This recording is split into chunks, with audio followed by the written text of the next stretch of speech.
বলিউডে নেপোটিজম বা স্বজনপ্রীতির অভিযোগ নতুন নয়।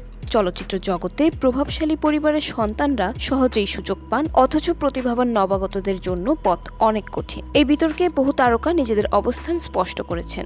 অভিনেতা রণবীর কাপুর এবার স্বীকার করে নিলেন তিনি নেপোটিজমের মাধ্যমে সিনেমায় সুযোগ পেয়েছেন, তবে নিজের জায়গা তৈরি করতে তাকে কঠোর পরিশ্রম করতে হয়েছে।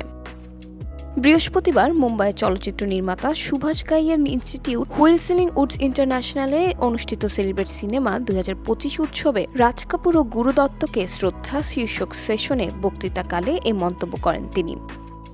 প্রায় 2 দশকের ক্যারিয়ারে নিজের অবস্থান গড়ে তোলেন রণবীর। তিনি বলেন, আমি নেপোটিজমের ফল, এটা আমি স্বীকার করি। জীবনে অনেক কিছুই সহজে পেয়েছি, কিন্তু শুরু থেকেই জানতাম যদি নিজের আলাদা পরিচয় না তৈরি করতে পারি তাহলে সফল হতে পারবো না। আমার পরিবার যেমন সাফল্যের জন্য পরিচিত, তেমন ব্যর্থতাও তাদের জীবনে ছিল। তাই সাফল্যের পাশাপাশি ব্যর্থতা থেকেও অনেক কিছু শেখা যায়।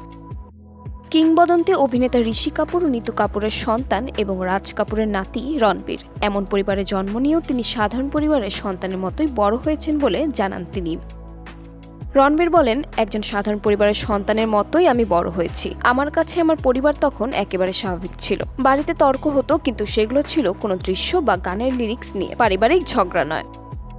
রণবীরকে সর্বশেষ দেখা গেছে সন্দীপ রেড্ডি ভাঙ্গা পরিচালিত অ্যানিমেল সিনেমায়। এরই মধ্যে সঞ্জয় লীলা বনশালী পরিচালিত লাভ অ্যান্ড ওয়ার সিনেমায় অর্ধেক শুটিং শেষ করেছেন। এতে তার সহশিল্পী আলিয়া ভাট ও ভিকি কৌশল। তাছাড়া নিতেশ তিওয়ারি পরিচালিত রামায়ণ সিনেমায় দেখা যাবে তাকে।